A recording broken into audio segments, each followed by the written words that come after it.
boots on ground, served with pride, never back down from the fight. Deserts and the city streets, we keep pushing through the night. Battle tested, battle ready, earn respect through blood and sweat. Unapologetic veterans and we ain't finished yet. Veterans speaking truth, real stories, breaking down the walls, tearing through the lies. This is our time to rise. From the Corps to the Army, Navy, Air Force to Coast Guard, standing ready, red, white, and blue. No filter on the mic, just the truth we bring. Welcome to the show where the real vets sing.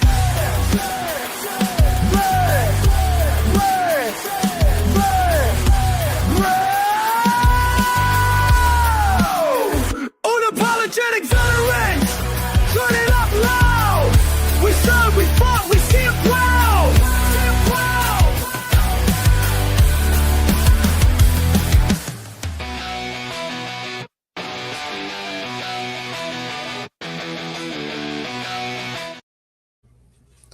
Good morning, everybody. Welcome to the Unapologetic Veterans Podcast. I'm your host, Josh, and I'm here today with Dr. James. What's going on, man? Great to be here with you on a Sunday morning, and I'm telling you what, there's a lot of discussions about what we're going to talk about today that I'm excited to get into. Absolutely. I'll just cut to the chase. This morning, we are going to talk about veterans accountability on social media. And yeah, it sounds really not that important, but I promise you it is way more important than it sounds.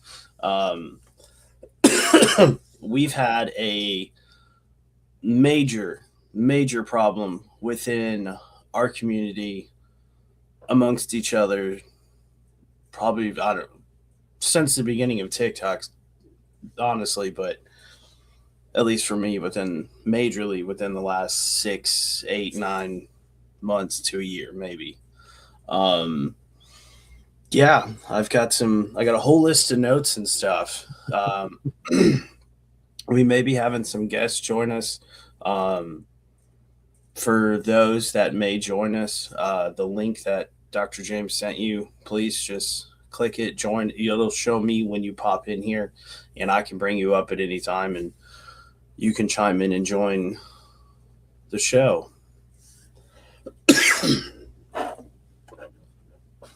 Let me readjust this. All right. So, Dr. James, what does veterans accountability on social media mean to you? Well, it's interesting. I never thought that was a question that we'd ever get asked, right? Ever. Nowhere did I ever think that I have to come onto a podcast to talk about holding each other accountable in the veteran community on social media.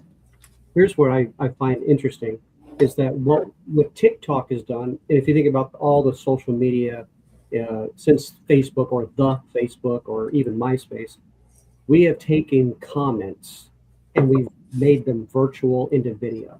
And so people have gone from this, I can be a keyboard warrior and call you whatever I want to call you in Spark, and then people will come back and say, take 3 seats to the back, whatever, and they just go in this argument on the comment section. Now we do it in lives.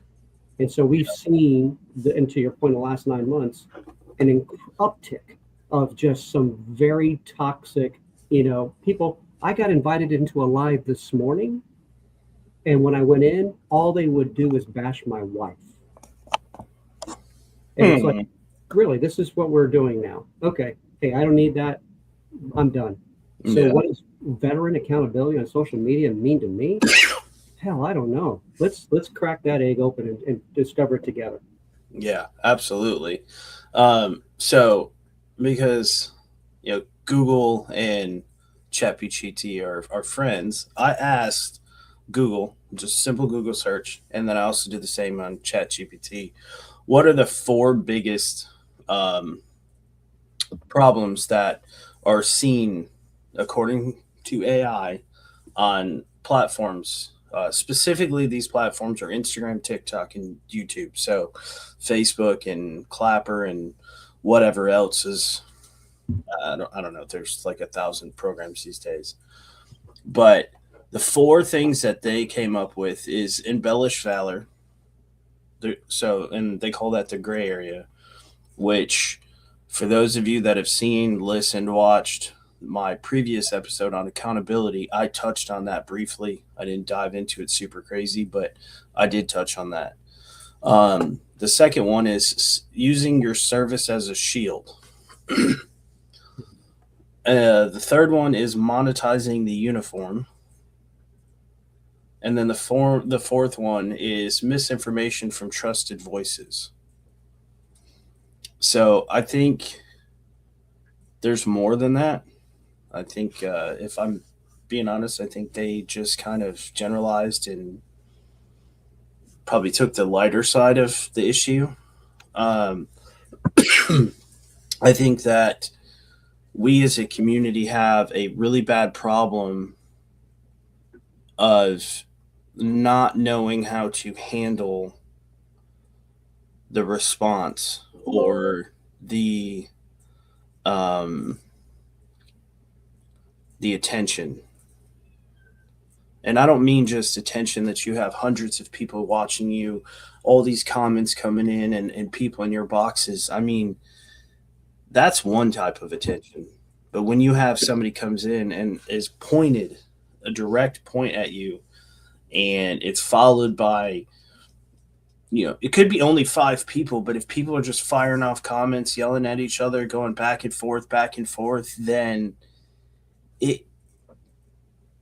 it's you feel personally attacked, which depending on the situation is you should be, but and they just shut down, or in some cases, as we've seen, people get angry.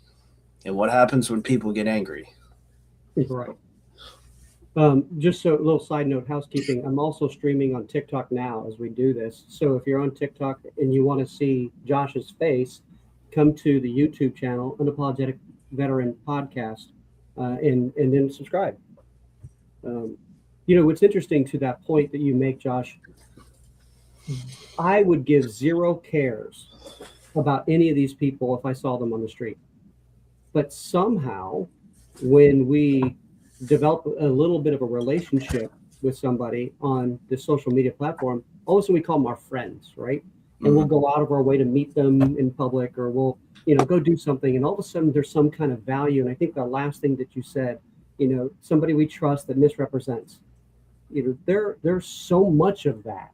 All of these keyboard legal professionals, right? They're the experts in medical care. They're the experts in legal care. They're experts in whatever. And so we give some kind of credibility or value, even over Google or ChatGPT, in this platform. And I don't, I'm just getting to know you. And we had an issue last night, and I don't know this guy. I know his phone number and he's got mine, but I said something, and it's stupid. I said something stupid, but I didn't mean it in the way he took it. Right. And now I can look back and say, yeah, I guess it was kind of a stupid comment, but it wasn't necessarily, it was out of a place of goodness. Right. But he took it that way. And the next thing he knows is he crashed. And so somebody actually who knows him called me. Is he okay? I'm going to drive to his house. And they drove 2 hours to go see if he's okay. And I got a text report this morning that he's fine. But at that point, social media, I don't have that kind of power over everybody, and I shouldn't. Yeah. It's kind of like a gray area, right? You're not you specifically, but if you're speaking on something and you're intelligently speaking on something, people tend to be like, oh, well, that guy knows what he's talking about. His word. But again, you could sound super intelligent about something and be completely wrong. It happens literally daily around the world. You know what I mean? So we have a guest, and I'm going to bring her up and ask her some of these questions as well. Marty, welcome to the stage. Good morning. How we doing? Tired. But we're making it work. Hey, So, that's about all we can ask side for. note and I'm sorry to interrupt. Real quick side note on Marty. She just got her bachelor's in psychology. She comes to this with a whole bunch of not just experience in the social media side, but some education background. And so, welcome, badass Marty. I don't know about badass, but thank you. So, Marty here, for those of you that don't know, actually plays a pretty big part in kind of what we're talking about. Has a lot of firsthand experience with. Yelling at people. Yes, That yes, part. the yelling. And so I kind of wanted your opinion on this, right? Because I think, well, for one, this is near and dear to your heart and what you're trying to do on social media. Um, but this is also it's a different opinion. It's not just me up here reading and seeing stuff from the outsides. I mean, you host lives. You're in some of these lives when this occurs, and to some credit, you're kind of the focal point of it starting or No, trying God. trying Nope. to trying to end. You know what I mean? Don't put that juju on me. What what is your thoughts on this? So, and I talked a little bit with Dr. James about this earlier, right? The reality is, we look at the veteran community, we look at active duty, the time that we spent in the military. And there's a lot of us has been 5, 10, 15, 20. For Dr. James, it's been, 55 years since he's been there. That's a great point. So it's one of those things where, like anything else in our life, right? Even if your childhood sucked, you still have a certain amount of nostalgia about Mm, it. It's the same thing with the military. So we romanticize our military time with all of our friends and all of our buddies and all the cool things that we did and whatever. Even if it was just a mop bucket and some gravel, we were having a great time. And we forget the bad, right? I'm not sure what the restrictions are when it comes to your podcast, but I'm just going There's to put not. it. Okay, great. I'm You going to can put it say you can Yep. say whatever you want. We are. bluntly, right? I'll You find for- out if TikTok kicks me off though. But you find out, like, we forget that, hey, yeah, there's this Blue Falcon, there's this battle buddy fucker, there's this shitbag that doesn't want to do the right thing. No matter how many times you try and hold this person accountable, they're still going to do the wrong thing for Mm. whatever fucking reason. And we forget about those people when we get out. We forget about those people that were the shitbags that made shit difficult for the entire unit or for your platoon, squad, team, whatever it may be. You forget about those people and you romanticize what the good. And so it's difficult, and this is something that I've had to realize lately, is it's extremely difficult to try and hold somebody accountable that you believe should be operating under the same standard as you. Because majority of the time they are not. Right? I hold integrity very high. It is an Army core value, and there is a reason for that. And I've always held integrity high, You don't lie, you don't get in as much trouble. Just come out, tell the truth, leave it alone, always be honest, be genuine. It's the best thing that you can do because it's going to show people who you are, and that's how you get the good people close to you. But there are people that, even though, yes, it's a part of the core values, they don't believe in them. They don't hold that same standard. And that's where this malfunction lies. So sure, I can call people out all day long, but unless they're willing to be held to that standard and rise above and do better or admit their wrongs, because I'll admit my wrongs any day of the week. Listen, if anybody has a problem with me, fucking send me a message, hold a live about me. I don't care. Go for it. But if they're not willing to take those steps and those strides to make themselves better, as we should be doing, as a human race, as a veteran, as, military, whatever, if they're not willing to take those steps, then it's hands off the rope. I can't do anything after that. Right. You got to let go of the rope. Right. You can lead a horse to water, but you Is can't there make it drink. something? You talked about the integrity. I don't know. Can you hear me? Okay.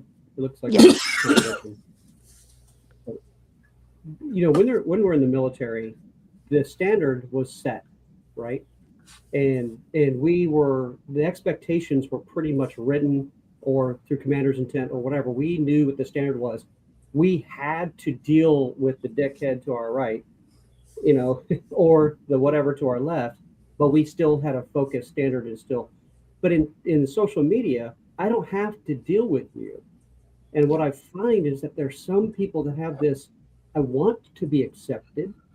And so I go back into the shit show so I can, gain some kind of, following or, to let you know that I care or I'm here for you.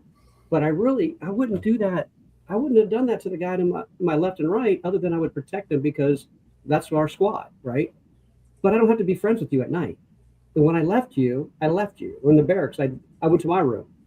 But in social media, we make that active, I want you to accept me.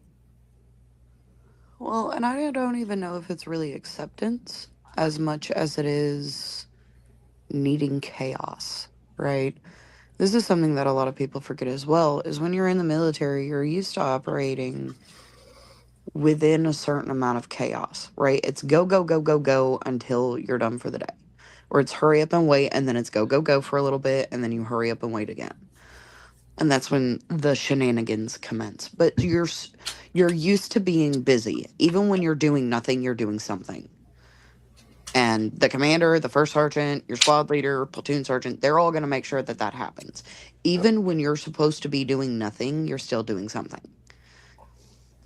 So when you don't have that constant, I got to go do this, I have this checklist, I have to do this, whatever, you get bored. And with that, your mind doesn't know what to do. You don't know how to sit idly in peace anymore. It's not an option for you. So what do? You go seek chaos. Chaos. It could be positive, it could be negative, it could be neutral, but you're still going to try and find something. The problem is with social media, there's way too much negative. And it's that's what available people are drawn to. 24/7. Exactly. Always there. Somebody is always there, no matter doing something what. negative. Yeah. Like to touch on what you just said, like, at a certain point, even if guys are doing shenanigans, as you said, which I love the word shenanigans. You shenan once, you're gonna shenan again. But if guys are doing shenanigans at the barracks, typically that only lasts for so long because people either get too drunk and pass out or they just pass out. Eventually it stops. But, if you're at home sitting in bed, doom scrolling the internet, it's there 24/7, 365, and it's not going anywhere. We have another guest for those of you that are listening via audio. Bree has now joined us. Say good morning there, Bree. Good morning, y'all. What an interesting topic. I know. a little Sunday morning motivation is what I'll say. But no, it's a topic that I think needs to be discussed on a much more grander scale than just us sitting on TikTok and live and trying to have this discussion, because unfortunately, not saying that other people can't be a part of this discussion, but I can control who's here, who's talking, what's going on, and I don't have a third party coming in and just, trying to steer the narrative. Like, this is a major problem for a lot of us, and everybody on this panel has experienced this in some form or fashion, some more than others, but it's a problem, and we need to, I feel that we need to discuss this and figure out what we can do as a community and try to steer this away from the direction that I see this ship going. One of the things too, if I can real quick, so a little bit about Bree's background. I would call her a major social media influencer. I don't remember how many followers she has, but it's over 100,000, right, in TikTok. And she's currently serving active duty. So she brings both the military aspect and some responsibilities within the uniform, as well as a very large social media following. It's 170,000 to be specific. Oh, who's counting? Did you see her play? Yeah, it's just 170,000. Yeah, who's counting? Well, I'll ask you, Bree. What is your thoughts on veterans accountability on social media? Oh my gosh, I've been on TikTok for almost 6 years now. I think there's a lack of accountability But I think, and I think that the people that lack accountability on social media, they probably lacked accountability while they were into. 100%. Yeah, they Facts. were probably that person or that soldier, airman, sailor, whatever. But I also think it's easier to lack accountability on social media.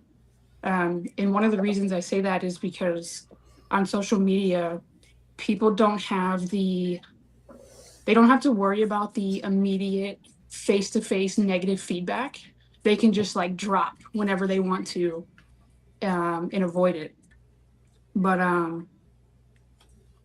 wish people would take the accountability. There's a lot of deflection, a lot of denial that goes on. And I'm going to be the one that says it. I think too many people use their mental health as a fucking shield to deflect accountability for their actions. 100 fucking percent. Facts. I'm gonna put it this way, every time that it's, hey, yeah, okay, this person made a shitty decision, right? Whatever that decision may be. Okay, they made a shitty decision. That's easy to fix, right? Hey, bro, let's try and do it a different way because this is how it looks, right? Even when it comes to something as small as that, of let's try it a different way because you're making this look bad. And I know that's not your actual intent, at least I hope it's not. It's always, well, you're destroying my mental health. Well, no, I'm not. You are, because that was your decision. So if we want to look at consequence for action, blaming mental health does nothing. And this came up with a situation a few months ago, right? I had multiple people message me saying, oh, we're worried that, this person's going to become a part of 22 a day. And I have lost someone. We've had the conversations about it. Some of y'all know. But the harsh reality of that is if we say, okay, you've lied and you've hurt the veteran community in some way, right? And your immediate reaction is, I'm going to become part of 22 a day.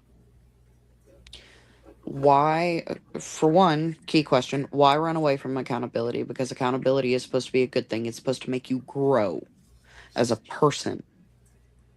That's not a bad thing. Stop putting this negative connotation on accountability. It's supposed to be a good thing. It's supposed to make you better. Yeah. But if that is the only thing, I cannot recollect it in my brain that holding someone accountable for their decisions, their actions, their answers, whatever it may be, I cannot quantify how that equals 22 a day. There are obviously a lot of other things going on there. And at the end of the day, if you don't want to be held accountable for shitty actions, how about we stop making those shitty actions? 100%. There's it's that point about accountability. We tend to blame outward but long before we blame inward. And I think that when we blame inward, that can be extremely self-destructive too. But when we put ourselves in these positions where we have to cast blame either outward or inward, we're putting ourselves in these dangerous situations, right? And to that point, and I hear these people say, I'm not responsible for your mental health. I'm not. It's not that I don't care about you. It's just that your mental health journey is not contingent because I said something. Your mental health journey is, to your point, Marty, it's contingent upon you seeking the help you need.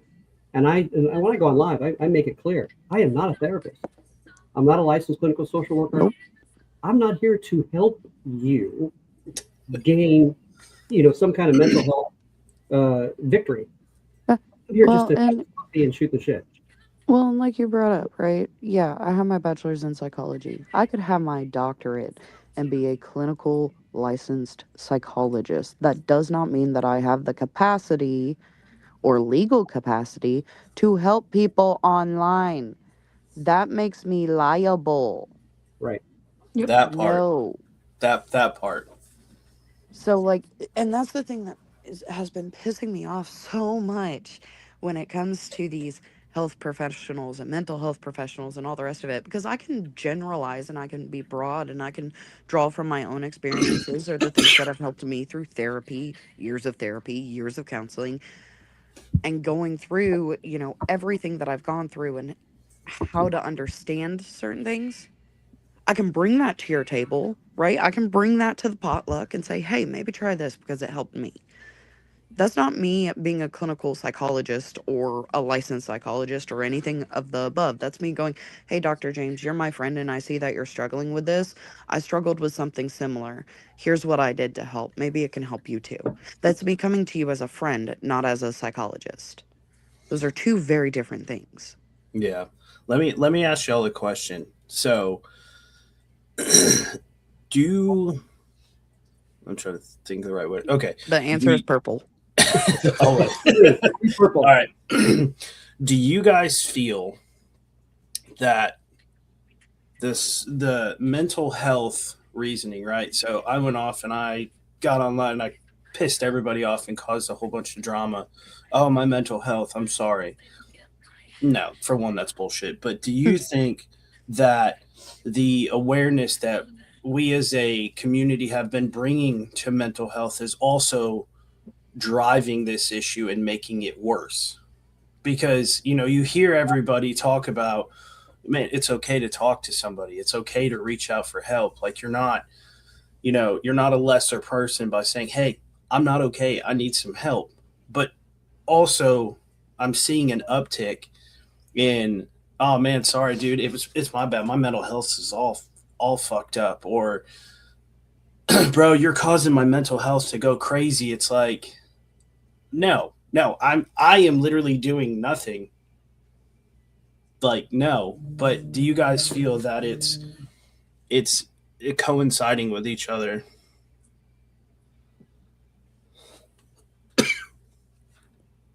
That was like the longest question ever. I went a little crazy. Leave it to breathe. I would say no, because at the end of the day, it is okay to talk to somebody.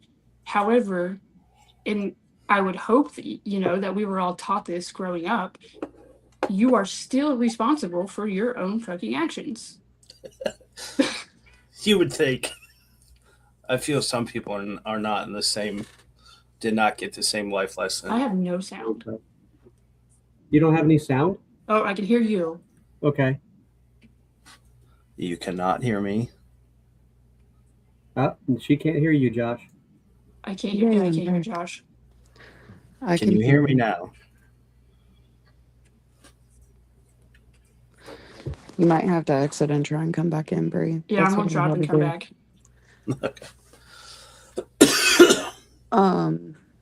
But no, I completely agree with you. I think it has a lot to do with it, right? Because it's, hey, we're gonna hound down on 22 a day and mental health and reaching out, and it's okay to ask for help, which is great. That is a great goal, and that is a great thing to work towards. At the same time, right? There are certain people that are going to weaponize that. Just like anything else. They're going to weaponize it. So what happens is you say, hey, I'm about veteran mental health. I'm about, advocating against 22 a day and making sure that that stops happening until it's down to 0, which, let's be honest, is never going to happen, but we can try.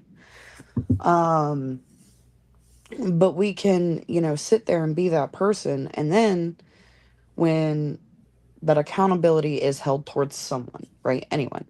Let's go embellish valor or the mistrust, whatever it may be. Mm-hmm.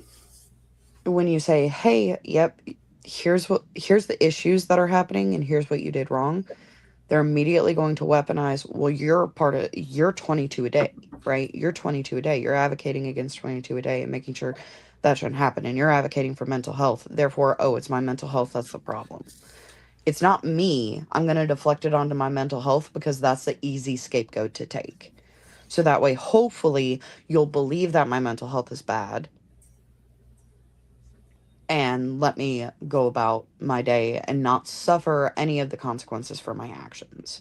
Right. By the way, I just got a TikTok guest violation. I have no idea what was said or done, but You Oh, got a Lord. TikTok guest violation. It was me. me. did. I'm the guest. I got no guests on TikTok, and I've already got a violation. Thanks, It was Marty. Marty's fault. You're welcome. I'm here for you. Something. But yeah, It's probably a word. it sucks because like anything else, they're gonna try and weaponize it, and it's just there to deflect from their own consequences. All right, Bree, are you back? Can you And hear that's us all something now? that I also wish people would realize because you kind of brought up like this is something that I've been heavily involved in when it just comes to accountability in general because like I said, integrity is big for me. Yes, I can hear you. Perfect. But it is one of those. I lost my train of thought. God damn it. Perfect. You said that. You're I welcome. said you were heavily involved in I'm here this. for you. I'll get it back later. It's fine. It's okay. It's early. It's early for us. For those of us not on the East Coast, it's 7:30 in the morning. So Yep, it's gone. Yeah, I was It's up at fucking 3 gone. at the end of the day. You know, and our accountability. So here's the thing: I will be accountable to the people I let in my life, Mm-hmm. and I don't consider social media as letting you in my life. Right. It's a window. We'll have coffee, but I'm not letting you in my life. Josh is an anomaly for me. It's because he grew up becoming best friends with my nephew, and I didn't know. Yeah. You know, and so he gets special access to my life that a lot of people don't, right? And so if I'm good, you know, he and I can talk, and if I'm having an issue, a crash out or something, I can call him. I feel comfortable calling him, and then I'm okay. Yeah. But I am not going to come on TikTok or Facebook or Instagram or whatever and advertise to the world all my issues. Yeah. That's not going to be my method, right? My therapy. And I it's do nobody else's problem. right. And so and to that point, what you're saying, Marty, don't make it mine when you're having an issue. Mm-hmm. You know, that blame and that accountability does not mean that because you may have my phone number, doesn't mean that when we go into a TikTok stream that you blame me because you're crashing out because I said something, right? Okay, And I that's the said thing is like I could very easily right like let's I don't know what happened with that whole shebang, but let's say that I did see it and it's this easy, right? I have your number. I can text you. Hey man, maybe you could have handled that a little bit better or a little right, bit differently. Here's how, right? That's how simple accountability can be absolutely. when it's not big shit. Oh, there's a train. I found it. The train is back. Uh, so like with a larger situation that happened, you know, a few months ago, what people tend to forget is one, typically the person that's calling out for accountability, integrity, all the good stuff has been a friend of that person for months, years, whatever, like internet friends. But on top of that, a lot of people also forget that you're putting your own neck on the line. And that is a risk that when something big like that does happen and you've verified as far as you can, is a risk worth being taken. Right? If I hosted a live and said, okay, this person stole or embellished whatever, and they come out and they go, no, you have the wrong person. Here's my DD-214. Here's all my orders. Here's this, that, and the other thing. You want to know who's going to be the shitbag in that situation? Me. Mm-hmm. Not them. Me. I'm putting my neck out on the line to make sure that, you know, our community as a whole knows what's going on. Because it's not about that person. It's not about the clicks and views. However, I want to make sure, because I do care about y'all, this is my basically only connection when it comes to military service, veterans, anything else. I don't do, you know, the DAV, the VSOs, the fucking American Legion. I don't do any of those. So this is my connection to the military. This is my connection to being a veteran. And it does mean a lot to me. And I know that there are a lot of people out there like me where it means a lot to them. And so I want that to be protected. Which means not having certain people have access to certain things to where they can hurt people. Right. Right. And that's where I sit on it. All right, Bree, let's try Hello, this Kate. again. Cat. I don't know. Did you ask like a question when I couldn't hear you, or? Probably. Well, I think you heard part of it. No, I asked what I asked was, do you feel that the awareness that we're all trying to bring to mental health is also Damn it, correlating? now I can't hear him. Gotta love the technology, but is the awareness that we're Son of a bringing bitch. driving to mental health, is that also correlating to the same issue that we see on social media with, oh, I'm not taking accountability for my actions, that's just my mental health talking? Do you think there's any correlation between those two? I think it depends on how people advocate, so to speak, for mental health. Because I do believe there are people out there, not I do believe, I've heard it myself. There are people who preach about mental health and that it's okay for you to say or do whatever you want, Right. when in reality it's not. There's a lot of external events that happen in our lives that we have no control over, but we do have control on how we respond. And I think a lot of people they don't want to believe that. They just want to let what's happened to them be a justification for why they're a shitty person. Yeah. And it's not okay. James knows a lot of what I've been through.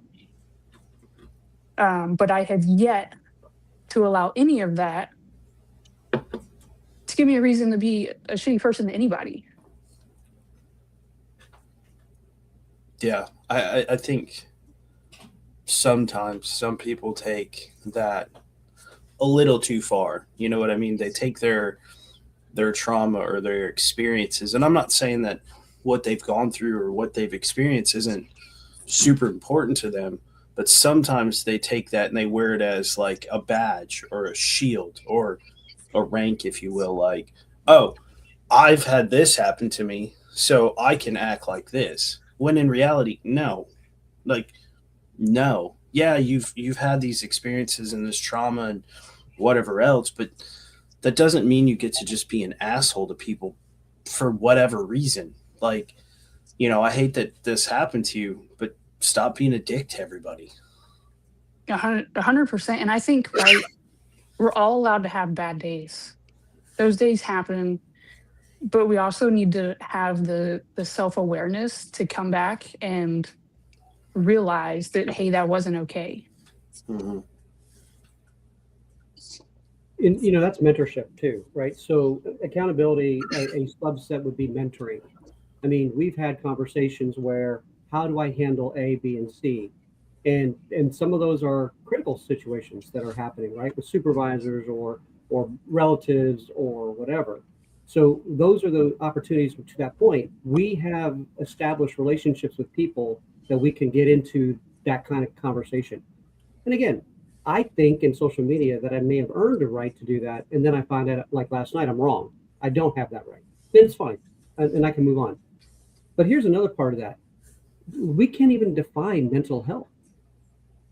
I really believe that the VA itself, who's probably should be the biggest advocate in making sure that all of our mental health is on point, the military, no. If you don't cut it, you're gone, right? You go to stage 4 or whatever in the hospital, and you don't see your unit for a while. But in the VA, that's why the VA was established, right? Shell shock, PTSD, mental health issues. But I think the VA still doesn't understand how to deal with the Dr. James mental health issues, the Josh mental health issues, and the 1 million different mental health issues that they have to face. Case in point, I went in to see a counselor one time, and this guy meowed me. This mental health professional said his cat was in him, and I'm like, and he went by his cat's name, and he said, "My name is Pepe." His name really wasn't, but his cat's name, and his cat was stuffed on a shelf. And I'm listening to him, and I said something he liked, and he went meow. He clawed and meowed me. What I realized then Oh wow. is mental health is something you don't fuck with. But yet we have hired people that think that it's okay to talk to an ex-airborne ranger in a kitty cat language. It's not funny, but it's funny. I'm sorry. All the comments in my TikTok are meow meow meow meow meow meow meow. Great. Now I'm gonna get meow mix for Christmas. Please explain to me why the first thing that popped in my head was Super Troopers. That's right. Not meow. Right meow. Did you say meow? So, but we can't even solve mental health in the real face-to-face world, and somehow I'm going to be responsible for your mental health in the virtual world. I can't do that. And do not hold me to that accountability. I got told last night by somebody, "You're driving me over the edge. I am going to leave." I thought he said, "Leave the app." So I went, bye, bye, bye, bye. Come to find out, he said, from a 22 perspective. So it's my fault that you are now considering yourself and unaliving yourself. So then somebody called me. We had a conversation. He drove out to go make sure he's okay. And I got a report this morning. He's fine. But I can't do that. You can't pin that on me. Yeah.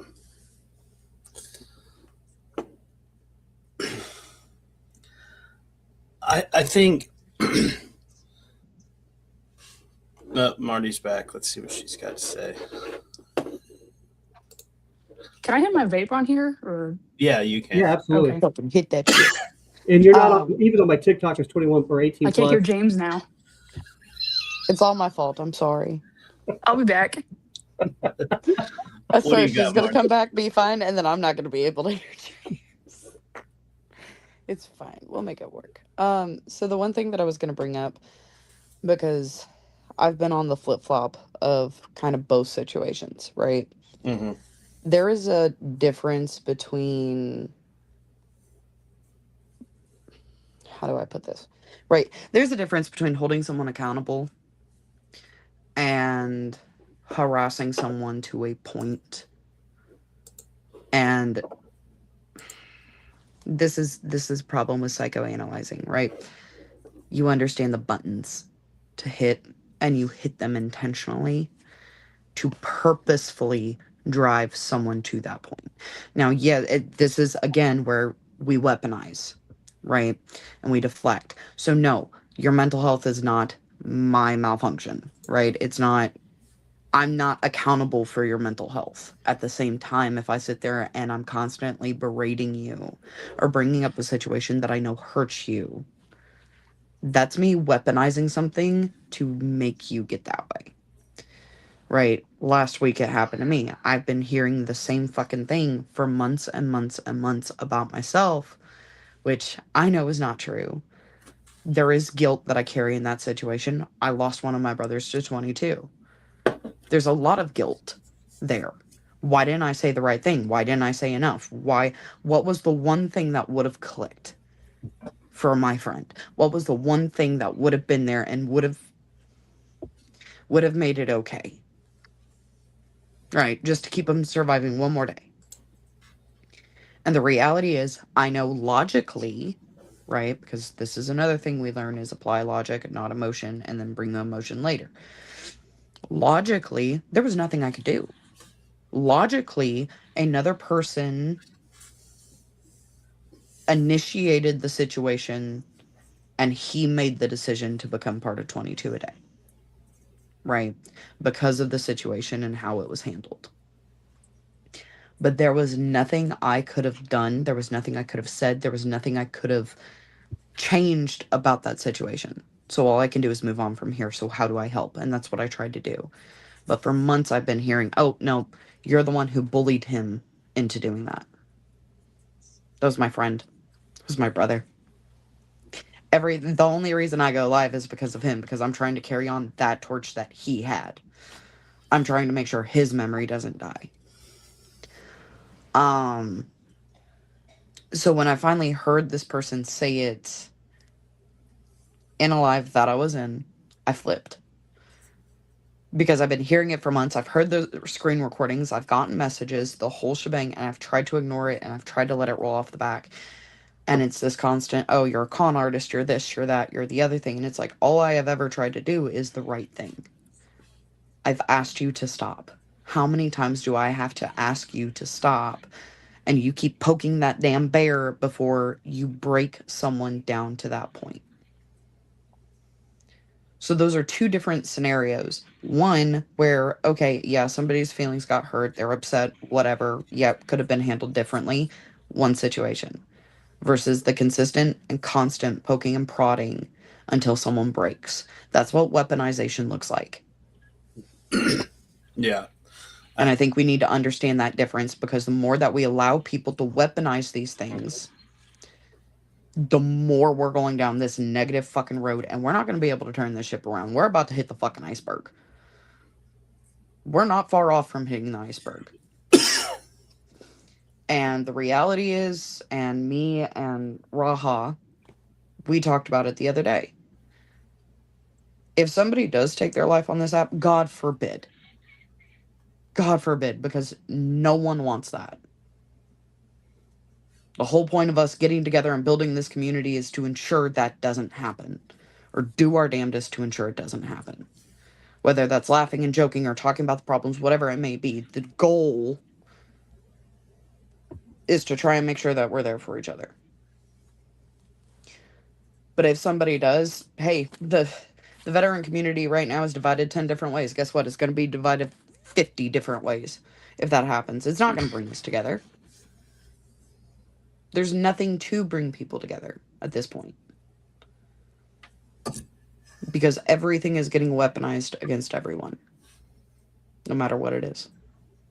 Even if That's it's a something fact. good and pure, it's still getting weaponized. Yeah, there's always some ulterior motive. Yeah, I can't hear Josh now. All right, I'm gonna hunt down and go back to TikTok. Bye, guys.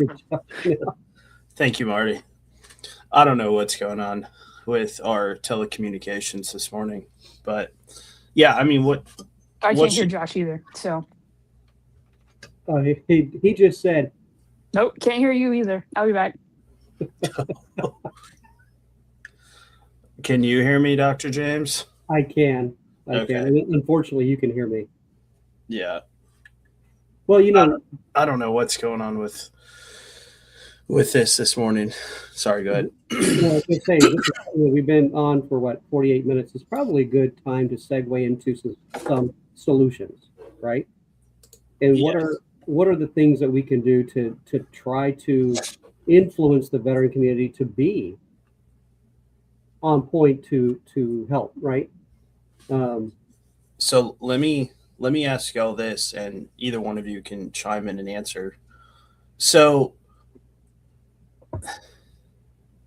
what does a healthy veteran social media culture actually look like? Right. So obviously we're going to have bad days. Obviously people are going to go through some things, but you take that out of it for a second. What can we do as a community?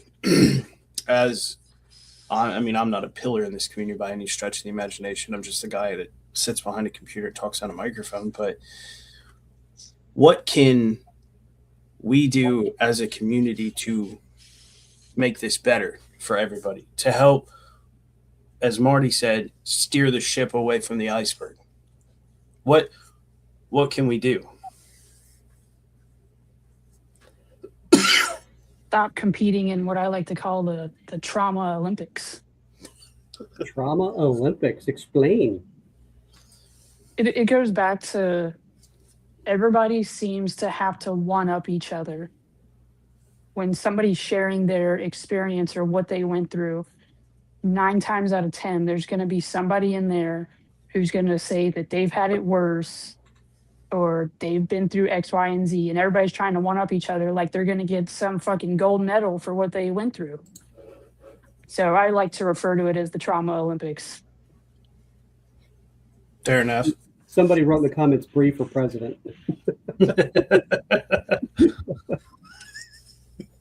Yeah, I mean, I would concur, right? There is a lot of competing from, and competition is healthy, I would say, in our community, but not when we're talking about trauma. Like, you shouldn't try to compete to have more trauma than somebody else. That's such a terrible and asinine thing to even think about happening, right? But you're right, it happens everywhere. I'm sure if we were not here and we were scrolling on TikTok, I'm sure we'd come across a video or a live of somebody doing just that. And it's a plague, right? But how can we help stop that, right? Just for the sake of this conversation, say that is the problem. How do we fix that? How do we get people to stop doing this? I don't know that you ever will, honestly, because I think a lot of times that's just how some individuals are, and they would have to change in order for there to be a change or a shift in the culture. And there's too many people, like social media is way too blended that I don't foresee that ever going away. Well, then let's internalize it. What can we do? And the reason why I asked that question, because you've heard me say this before, both of you. If I don't like a room, I'm just going to leave. So what can we do to make sure that we help perpetuate positivity within ourselves in our own space? Shut it down when it starts to go on. Say that it's just not going to be tolerated, and have those boundaries. Build the wall. The boundaries can be healthy. Yeah, I mean, I think that's a good option, but I want to go a little bit farther. So say that you're just sitting there scrolling and you come across another live and say because this always happens, there's 100 people in there when people are going at each other's throat. If, like, for example, Dr. James Lives, there's 22 people in there right now basically watching us do this. But if somebody else was in this live and they were yelling at each other, bashing each other, calling everybody all kinds of names, raising holy hell, there'd be 100 people in here, because that's what drives the algorithm on social media. But and I know we can't fix everybody, but how do we say we come across that as somebody who just comes across, how can we get them to stop doing that? Because we all tried it. I mean, I've seen a lot of people go into a room, say, hey guys, like, take this off the app, get it off here. Like, all you're doing is driving negative attention to our community that already lives on negative attention. It's like our caffeine, I feel like.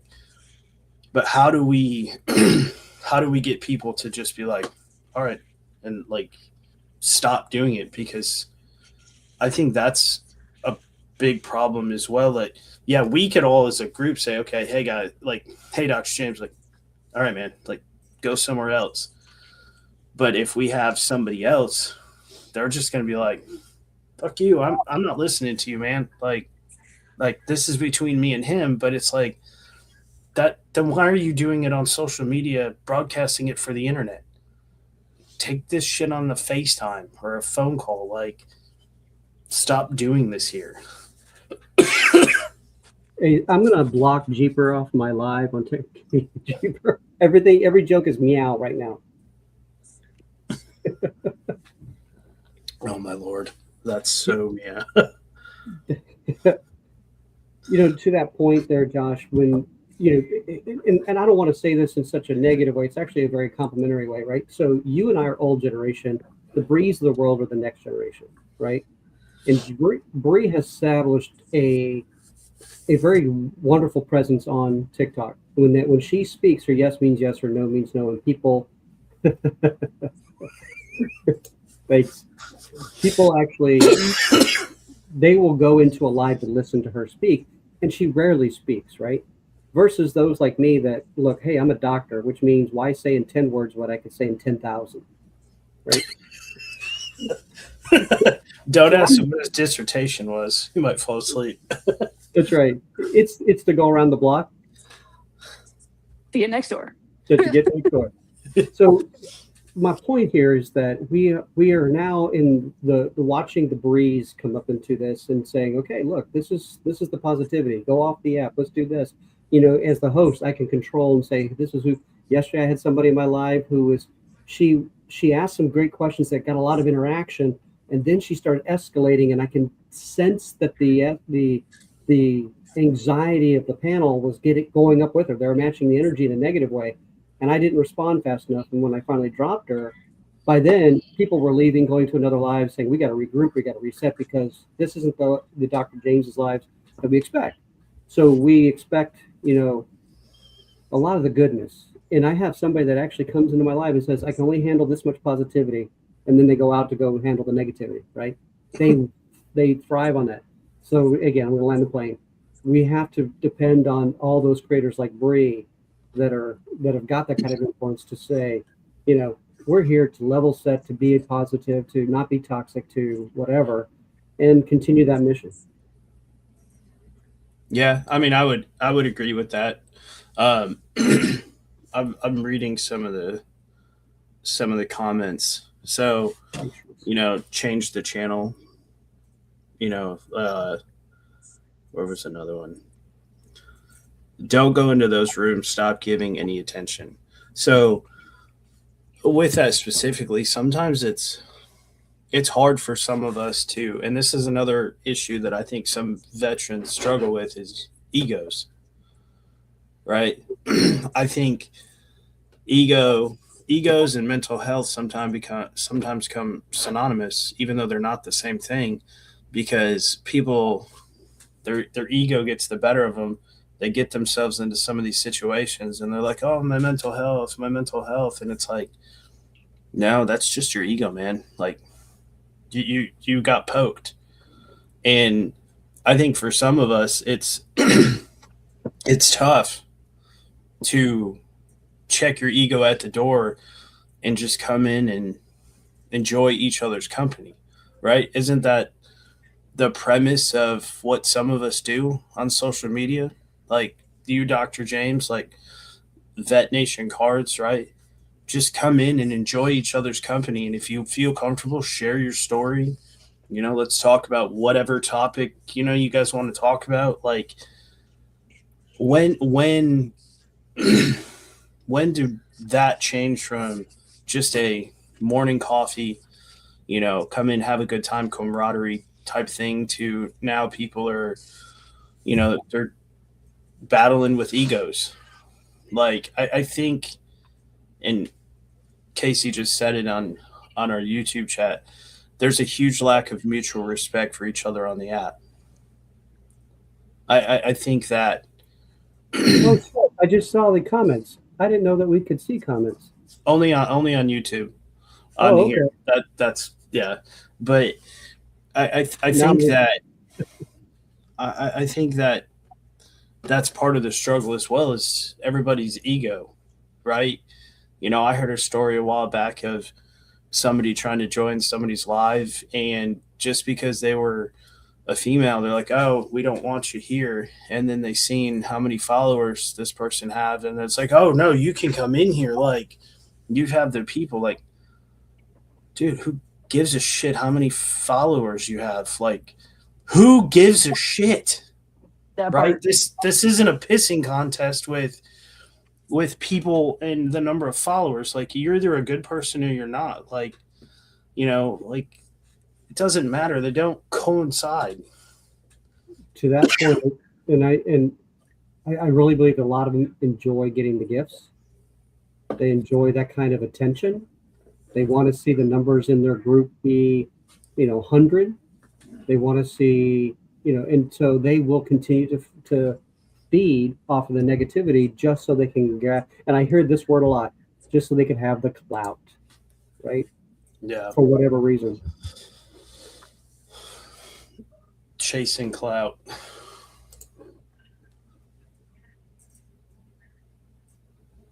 So, Bree, solutions? Are we done? Are we just going to ride this shit show all the way down into the eye of the storm and face the Kraken?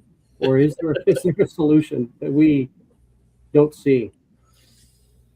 I don't know, like, I don't think there really is like this, one size fits all solution. I think at the end of the day, we can try our best. And like when we do come across those situations, we can interject and say, hey, this is wrong and explain why. But at the end of the day, it's on those individuals. Like we cannot force somebody to change or force somebody to do what's right. Facts. Yeah. The whole you can lead a horse to water, but you can't make him drink. And I did not pull your string. I did not hold something to your head. I didn't waterboard you into that. Oh, great. I'm probably going to get violated. Thank you, Tim. I didn't do that, so don't blame me. I think I don't think there, like you said, Brie, I don't think there's a universal solution. But I do think that if we can get on board as a group with trying to help steer the ship, if you will, I don't think it'll ever go away. I mean, social media is all around the world. There's millions of people all over social media. There's always going to be that disgruntled person who feels that they got shafted in the military, or they've got shafted in life. They got, whether it be because they got in trouble in the military, or as I like to say, they got caught. And they just feel that they got screwed. Or you have the people who they get out, they do their VA compensation, and they get their 100%. And other people are jealous about it because they fight for years and years. And, I see it all the time, the combat versus non-combat vet, right? That's another issue in the community with, I don't want to say clout, but like there's a group of people that feel like if you're not a true combat vet, that you're just another person, right?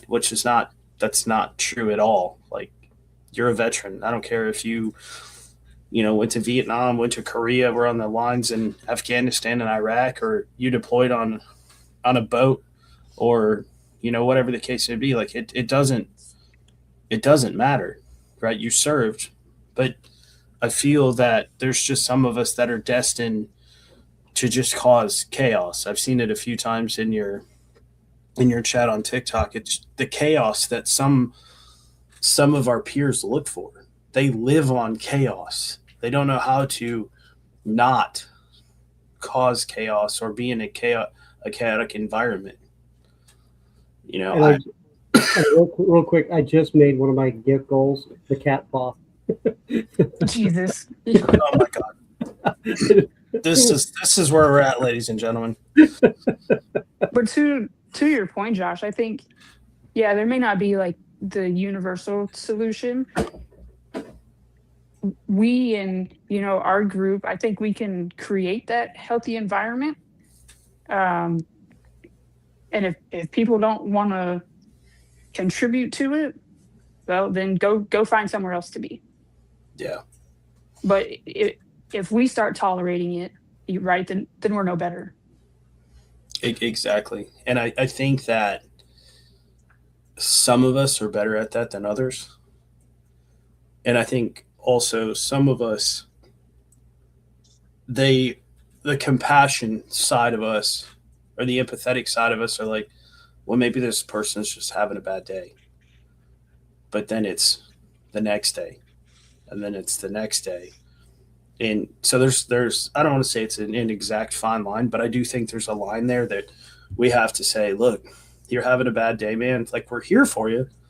By all means, we're here for you. But if you can't, get along with everybody else. Maybe you should come back tomorrow instead of just, hey man, just stay in the corner and be quiet, because it don't take long before somebody hops in a comment, puts a comment on there, and now everybody's going after each other, right?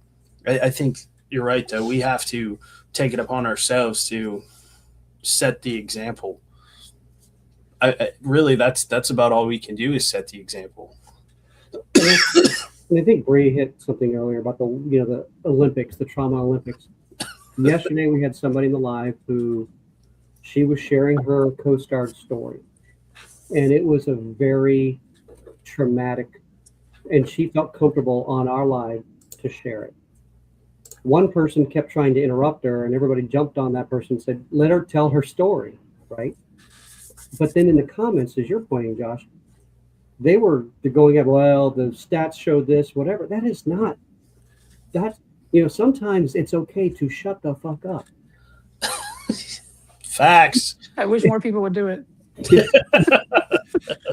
It is okay. You know what? I don't care if it sparks a thought here. I don't need to spend that energy to say that thought when somebody's doing something that is very hard for them to do normally, right? I'm going to let them go. So my job isn't to interrupt and try to, you used the wrong version of there. Right? I mean, that is a pet peeve. I'm not the grammar police. At the end of the day, and I think that's where I get solace in being able to have thank you, Danielle. I enjoy listening to people break those barriers or hurdles themselves, right? They are able to accomplish something and overcome something that they couldn't, and they bottled up for decades in some cases. I enjoy that, but I am not the professional to do that. I am not. All I can do is listen. But there's a difference. You know that you're not the professional. You know that. You just you let people know that. But there's other people that, now they may not quote unquote claim to be a professional. They're not mature enough. I'll say it this way. They're not mature enough to say, look, I'm not an expert. I'm not a professional, but these people X, Y, and Z over here are. Or, direct them into the correct path. So many times I've seen people where, they want to imitate or create a space, and yes, they are not a professional, and it's very apparent that they're not. And then they try to deflect and, make excuses instead of just saying, look, man, you can tell me whatever you want. I'm just a guy with a shoulder, an ear. You know what I mean? I can listen to you, but I can't solve your problems. If you really need the help, there's all these resources. Here's some good resources for you. I can reach out to them personally if it makes it easier for you. But too often, like I said, we just have people who are like, oh, I'm going to figure out how to take care of it myself. And that's just a recipe for disaster, because for most of us, we're not built to handle that type of situation. This isn't the military where in some form or fashion, everybody has basic CLS training. We're not medical doctors, but you have basic life-saving techniques that help people until the professionals can get here. It's like a triage, if you will, right? There's some people that skip the triage phase for whatever reason. They just jump right in to try to help. And one more empty promise that I think is important to address here is I will be here anytime for you. You can call me 24/7. And if you are in a crisis and you call that number and they don't pick up, then stop making those promises, right? I like what Justin Miller does with his Objective Zero app. You can get into that app at any time, day or night, and find a Pathfinder who you can relate with and have that conversation you need to have. Now, they're trained to be a Pathfinder, but they're not trained to be a therapist, right? So there's that part. At the end of the day, there are 988, and I'm not a big fan of 988. I saw it on the House committee. about how the stats have increased since 988 was implemented. But it's a start, right? It's a start. And I think that there are plenty of other opportunities and apps and whatever. But my phone is not on 24/7. So I will never make an empty promise that says you can call me anytime. There's one person that can, and she's upstairs right now. That's how mine is. I mean, if you call me after like 7 or 8 p.m., that's between you and Jesus at that point.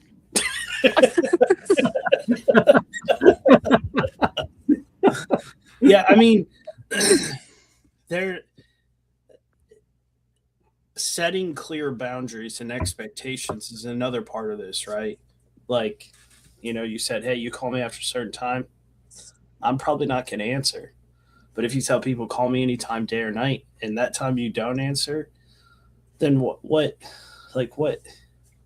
good are, I don't want to say what good are you, but like, you just gave somebody your word that you'd answer your phone basically 24/7. The one time they call you, you didn't answer your phone, right?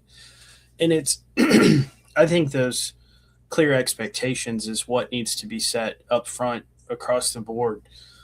Saying, yeah, I'm here for you, but don't call me between the hours of 9 p.m. and 3 a.m. or 4 a.m. or whatever the case may be, because I'll be asleep. I'm not answering my phone. I'm not saying I'm not here to help you, but just don't expect me to answer my phone like that. You can't expect that of me. If I do, great. But if I don't, like I told you that.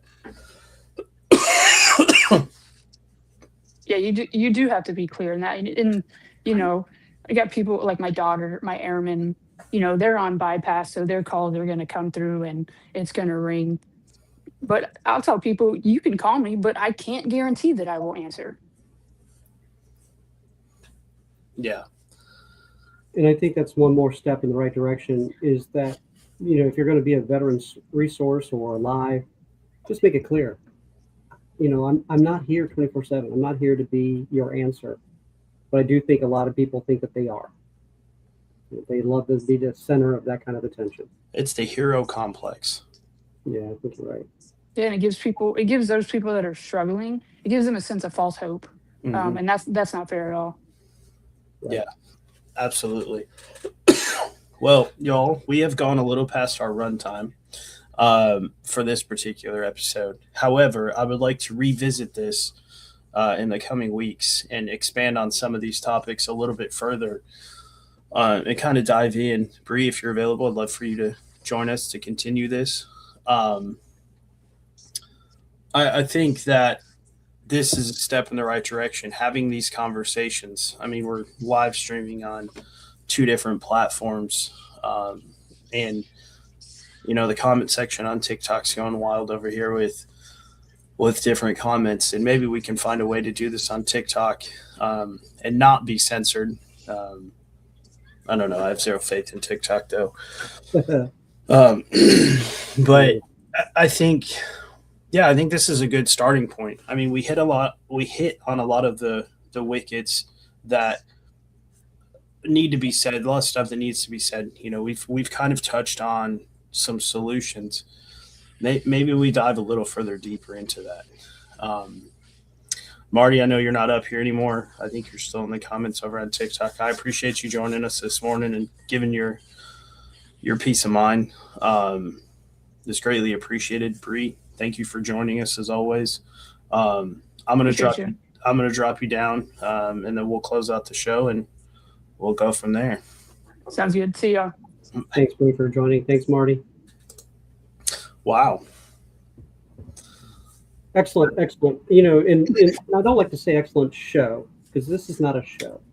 Excellent conversation, excellent discussion, excellent points of view.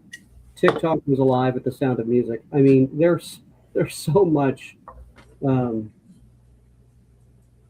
energy that wants to support a positive environment for veterans.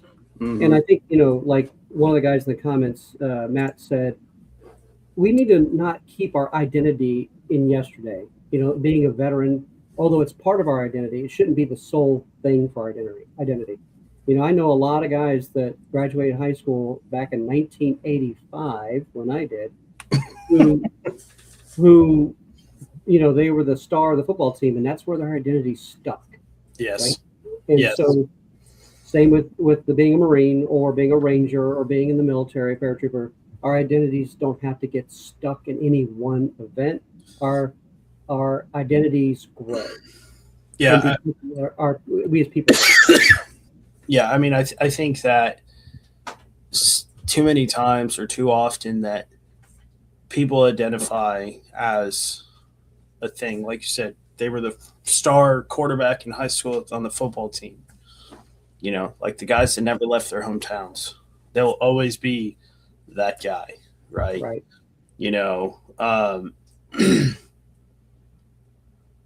Being a Marine isn't what I am, isn't necessarily who I am. I joined the Marines. I became a Marine. I spent, time in the Marine Corps, but that doesn't identify me as a person. That's just a part of my makeup, right? A part of my DNA now. Like, you're not going to take it away from me, but that doesn't define me anymore. Maybe when I was active duty, sure, there's a little bit of embellishment in the uniform and the proud, being prideful of the uniform. But now, not that I'm not prideful of serving in the Marine Corps, but that's not who I am. It's part of me, but yeah, I mean, I think we had a lot of excellent discussion. I'd like to expand on this further. There's a bunch of people in your comment section that I think I would like to bring up on the next time, the Life Liberty show. I'd like to have him up here.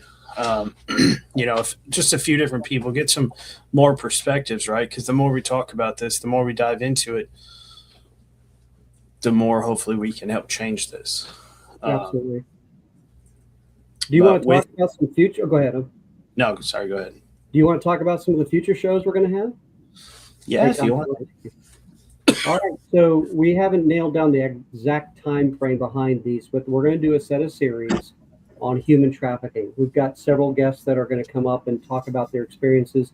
We have some that actually combated human trafficking, part of the DOD in Afghanistan. And human trafficking is more than just from the one aspect, it's labor too. So we have somebody that's done a lot of legal background and work to help solidify cases of human trafficking. And we have a couple that have said that they will join us and they were victims of human trafficking. So that's going to be a 3 to maybe a 4-part series. I think that would be fantastic. We're planning for a March timeframe for that. And the second set of series we're going to talk about is that transitioning in education for the veteran, right? And we're going to bring in some guests that are different areas of the education experience, whether it's Montgomery GI Bill or from the academic or institutions space, and some veterans that have used all that and have capitalized on that. So that'll be a fun series to talk about as well. Absolutely. We have some big things planned. I'm excited. We got some stuff down on the pipeline, and I can't wait to dive into it. With that, this will be the end of our show for today, or podcast episode. We're not a show. Technically.